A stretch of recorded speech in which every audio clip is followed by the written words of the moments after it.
आपको लग रहा है कुछ नहीं, यहाँ शायद सारी जिम्मेदारी कोचिंग इंस्टीट्यूट को लेनी। वैसे तो आप तो नया बिल नया बदलाव लेकर आ गया है। नए बिल के अंदर बदलाव की जरूरत, इस मुद्दे पर बात करने के लिए हमारे साथ मौजूद हैं स्प्रिंग बोर्ड एकेडमी के डायरेक्टर दिलीप महेचा जी।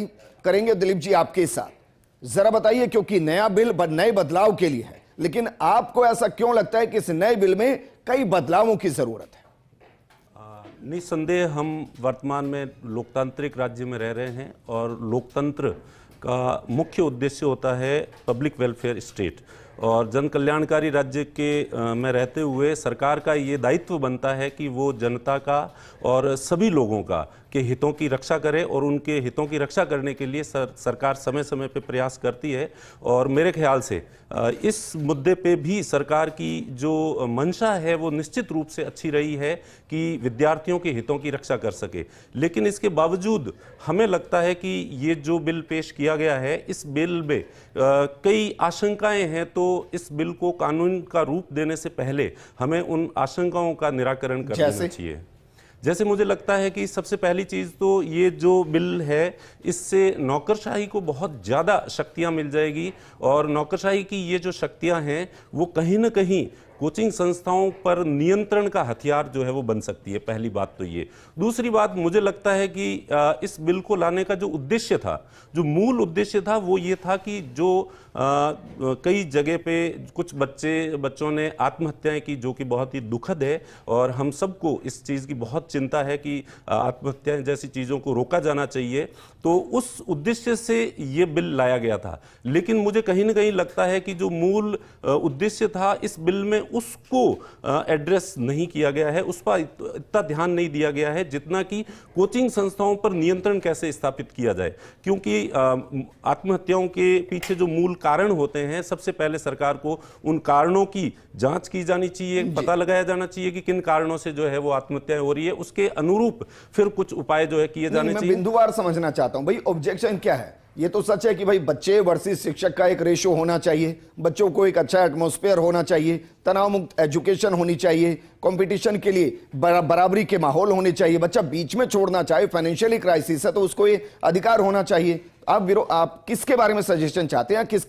किससे आपको लग रहा है कि भाई कोचिंग संस्थान खत्म हो जाएंगे? नहीं, मैं निश्चित रूप से आपकी इन सब बातों से सहमत हूं कि इन सब विषयों को जो है वो ध्यान में लिया जाना चाहिए, इन सब का समाधान जो है किया जाना चाहिए, इस पे विचार किया जाना चाहिए। लेकिन हमें सबसे पहले देखना चाहिए जो मूल उद्देश्य आत्महत्या वाला था, तो कौन से बच्चे आत्महत्या करते हैं। जैसे कोचिंग इंस्टीट्यूट्स का कैटेगराइजेशन किया जाना चाहिए कि कोचिंग इंस्टीट्यूट्स दो तरह के होते हैं। एक जो प्रवेश परीक्षा की तैयारी करवाते हैं, जैसे IIT जी नीट की जो तैयारी करवाते हैं, वो 12th पास बच्चे होते हैं, और उनमें ही सामान्यतः ये आत्महत्या वाली जो स्थिति है वो देखी जाती है। और दूसरे प्रकार के वो विद्यार्थी होते हैं जो ग्रेजुएशन करने के बाद नौकरी प्राप्त करने के लिए जो कोचिंग करते हैं, तो इस कैटेगरी में जो कोचिंग इंस्टीट्यूट्स आते हैं उनमें हमने आज दिन तक जो है ये आत्महत्या वाली खबर आपने भी शायद जो है वो नहीं सुनी होगी। तो सबसे पहले इसका कैटेगराइजेशन किया जाना चाहिए, और अलग अलग कोचिंग टाइप की कोचिंग्स में समस्याएं भी अलग अलग होती है, तो इनके समाधान के लिए भी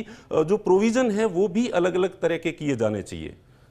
ठीक है, जो आपको लग रहा है कुछ नहीं, यहाँ शायद सारी जिम्मेदारी कोचिंग इंस्टीट्यूट को लेनी। वैसे तो आप तो खुद ने शुरुआत में ही स्वीकार कर लिया था कि ये जो पोषण की जिम्मेदारी दी गई है इसको एग्जीक्यूट नहीं किया जा सकता। आपने शुरुआत में शायद ये इसको कन्फेस कर लिया था, तो मुझे नहीं लगता कि मुझे और ज़्यादा इसमें कुछ कहने की जरूरत है।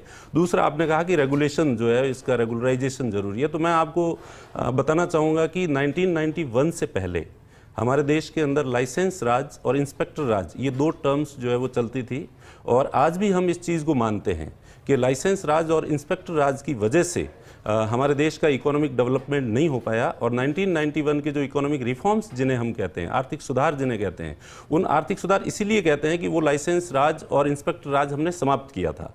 और वर्तमान में अगर आपको शराब की फैक्ट्री खोलनी है तो आपको लाइसेंस लेना पड़ेगा, अगर आपको तंबाकू प्रोडक्ट बनाने हैं तो लाइसेंस लेना पड़ेगा, अगर आपको हथियार बनाने हैं तो लाइसेंस लेना पड़ेगा।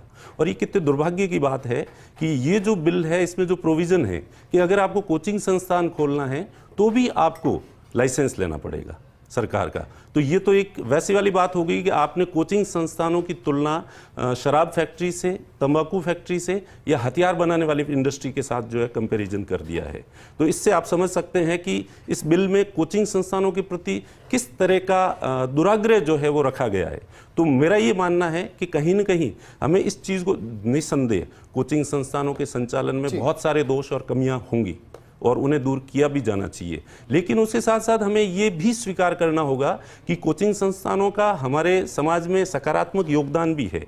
और कहीं न कहीं मुझे लगता है कि आपके परिवार से भी और हमारे जो दर्शक हैं इनके परिवार से भी जो बच्चे हैं वो कोचिंग संस्थानों में पढ़ रहे हैं, या तो अभी पढ़ रहे हैं, नहीं पढ़ रहे हैं तो भी आप लोग प्लानिंग कर रहे होंगे कि मेरा बच्चा इस क्लास में आ गया है तो आगे जाके किस कोचिंग संस्थान में मुझे उसको एडमिशन दिलाना है। तो इससे प्लीज़, तो मेरा ये मानना है कि जब भी आप कोचिंग संस्थानों के लिए कोई नियम बनाए, कायदे बनाए, तो उन पे नियंत्रण करने के साथ साथ उनके समाज में सकारात्मक भूमिका बढ़ कैसे सकती है इस पे भी जरूर जो है वो ध्यान दें। क्योंकि मेरे पास वक्त की कमी है दिलीप जी, 5 पॉइंट आप ऐसे बताइए जिन पर सरकार को और ज्यादा मंथन करने की जरूरत है। लास्ट फैसला तो, अंतिम फैसला सरकार का है, कानून अगर बन जाएगा तो सबको फॉलो करना है, लेकिन कानून बनने से पहले वो 5 पॉइंटर कौन से हैं जिन पर आप चाहते हैं कि और गहनता से मंथन हो? मेरा तो यही चीज़ है कि सबसे पहली चीज़ तो ये कि वर्गीकरण किया जाना चाहिए, अलग अलग तरह की कोचिंग संस्थान है।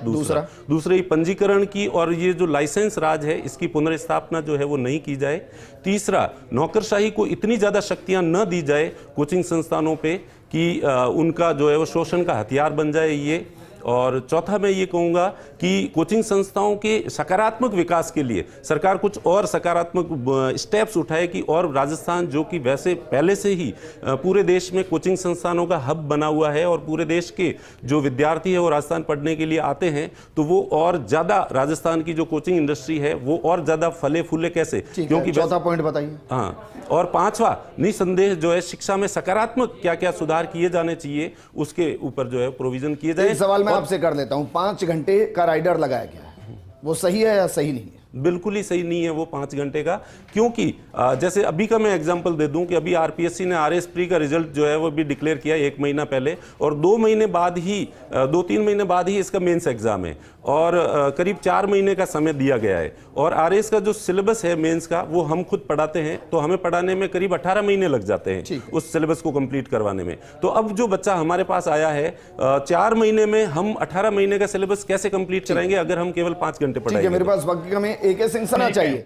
अजय अग्रवाल जी, भाई इस पर तो मैं भी एग्री करूंगा। अब 5 फोटो लगा देते हैं कि देखिए हमारे यहां इसने रैंक इतनी ली, इसने इतनी ली, इसने इतनी ली, लेकिन ये नहीं बताते कि 1 लाख में से 99,950 बच्चे असफल रह गए। ये भी तो आंकड़ा बताना चाहिए, बताना चाहिए। एक लाइन में ये सर, आप वाला जो पॉइंट है वो स्कूल और कॉलेज में जहां मिनिमम क्वालिफिकेशन मार्क्स लाने होते हैं वहां तो सही बैठता है, वहां लागू होता है कि आप कितने बच्चे आपके मिनिमम क्वालिफिकेशन मार्क्स ला पाए हैं, और बाकी ना ला पाए इसका मतलब आपने अच्छा नहीं पढ़ाया।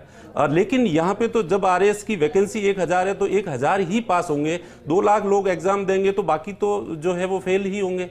इसलिए यहाँ पे ये पैरामीटर्स जो है यहाँ लागू नहीं किया जा सकता कोचिंग संस्थानों पे कि कितने लोग असफल हुए।